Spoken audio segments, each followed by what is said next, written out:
Assalamu alaikum wa rahmatullahi wa barakatuh. Guys, before this video begins, I want to encourage you in these very important days, the days of 𝙗𝙤𝙪, to give charity to the Norwegian Masjid, which we together have raised so much money for. Just like many other projects which we together have raised so much money, more millions of pounds probably altogether across the years. And it's been a fantastic thing that we've done that. But we need to be able to do that in these times, because the Prophet Muhammad said that there are no days in which good deeds are better than these 10 days. The 10 days of 𝙗𝙪. This is an authentic hadith. And they said, وَلَا الْجِهَادُ فِي سَبِيلِ اللَّهِ. We're not even going to fight in the way of Allah. They said, وَلَا الْجِهَادُ فِي سَبِيلِ اللَّهِ. That's what he said. Except for a man that goes and basically gets martyred in the way. So imagine now giving charity in this time. It expiates your sins. It raises your level. Wallahi, you will regret it if you don't give to such a noble and honorable cause as this one. Click the link. Assalamu alaikum wa rahmatullahi wa barakatuh.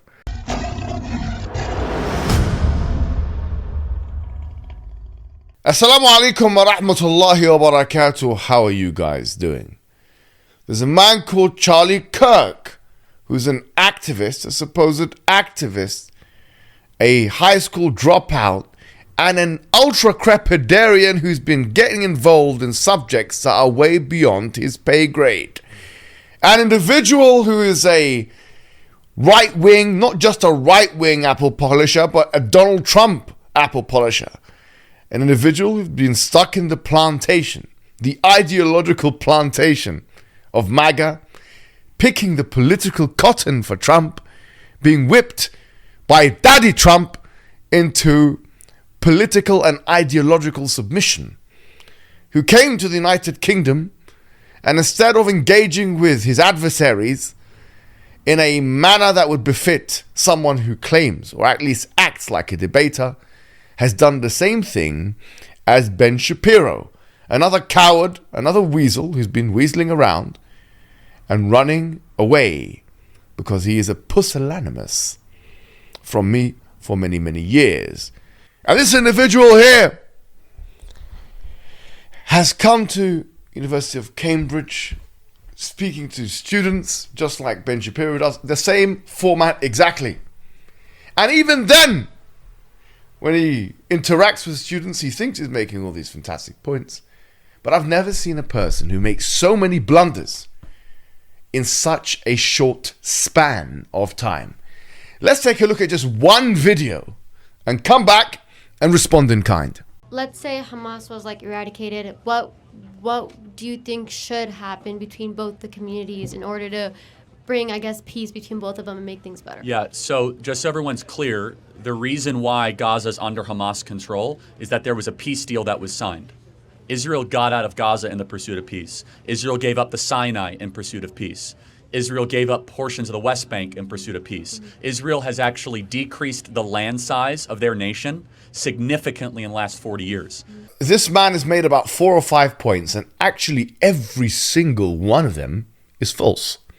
He says that there was a peace treaty that was signed in 2005, supposedly between Hamas or some other entity that was there at the time, and let's say the Israeli authorities, because otherwise it wouldn't be a peace treaty.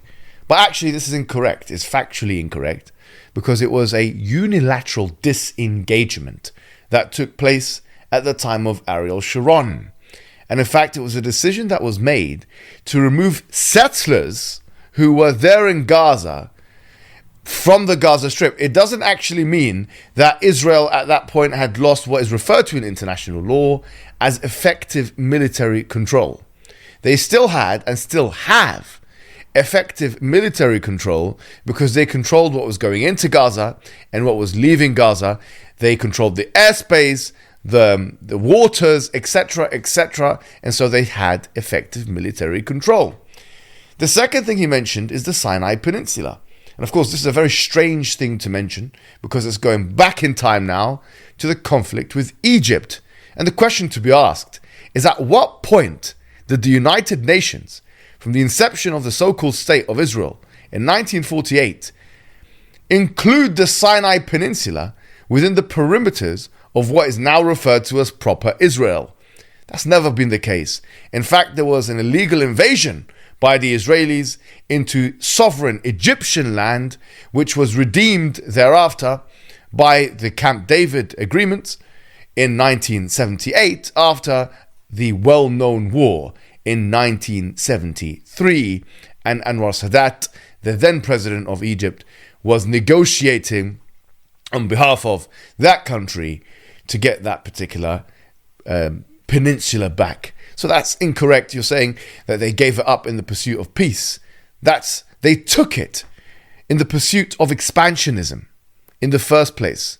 And they did so against the agreements and the borders set by the UN even, which we don't even consider to be correct borders for many reasons, which we can speak about afterwards. And then he says the West Bank. Now I want to know in your mind why you think the West Bank in any way, shape or form belongs to Israel. The West Bank is not a territory that belongs to Israel. The West Bank is part of the Palestinian territories. So you're saying they gave something back which didn't belong to them in the first place. And of course, you could say the same thing about the entire region, actually. The whole thing was a sham because of the Balfour Declaration that England, or Britain, I should say, which was a country, a foreign country, promising the land of one people to another people. Weren't you the same patriot that was talking about America? Would you accept that for America? You wouldn't accept that for America, and you, like the rest of the MAGA, servile, submissive slaves, would celebrate the independence of the United States from the United Kingdom. And in fact, in one recent video that he put out, he said that he came to London and then he was so appalled with what he saw. He didn't spell out exactly what he was appalled with, that he basically fell into prostration almost and kissed the floor when he came to the United States. I don't know exactly where did you go in the United States. Did you go to Detroit?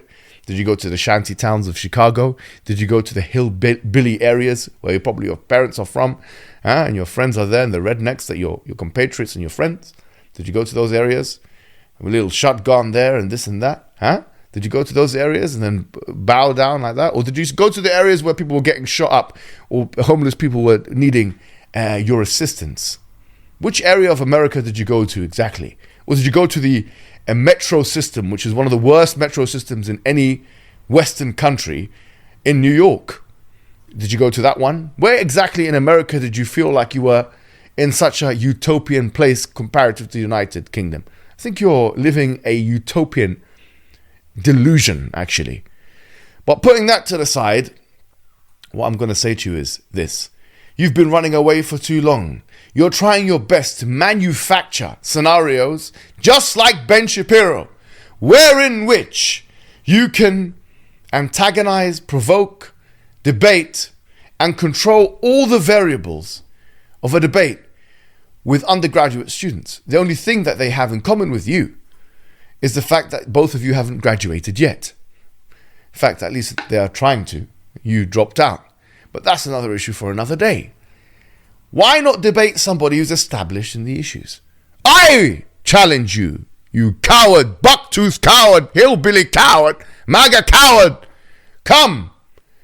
And although that you are unqualified and you have no expertise in the area, and you're a nobody when it comes to Islam, the religion you're speaking about, you're an absolute nobody when it comes to Gaza, you have no formal qualifications, no expertise, nothing. I don't mind putting you under my foot just like you're happy for Daddy Donald Trump, Daddy Diddy Donald Trump, to put you under his foot, his MAGA foot, and whip you and the rest of the MAGA boys into submission. That's all I have to say, you coward. And if you have the bravery for it, I'm ready. And that's all I have to say. Wassalamu alaikum wa rahmatullahi wa barakatuh.